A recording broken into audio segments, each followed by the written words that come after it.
Wherever you are in your career, whether you're at the beginning, whether you're at the middle, whether you're towards the end, ultimately, all transitions and moves that you make, the first and foremost thing to think about is this what I want to do?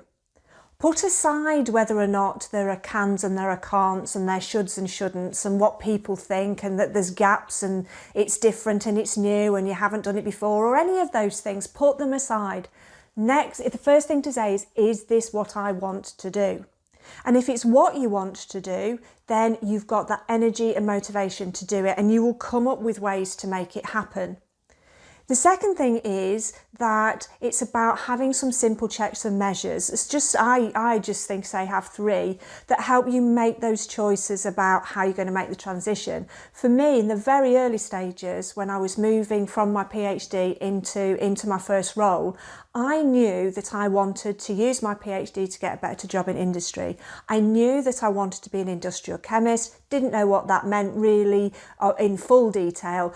I did have some experience, but I didn't really know, and I didn't know what sector, but I knew I wanted to do that sort of role. I knew the general location where I wanted to be in the world, and I knew I wanted to be able to achieve progression. So they helped me to decide on opportunities as they presented themselves and as I went looking.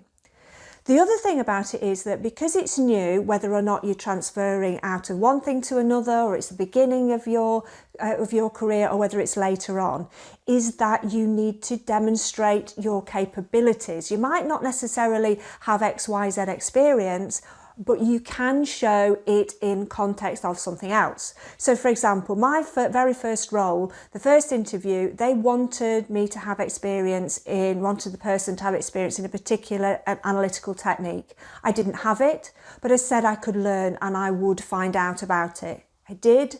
I learnt about it. In the second interview, I demonstrated my ability to learn, my tenacity and my commitment to them, that I said, I will do this and I want this role, so therefore I've learnt something new for you.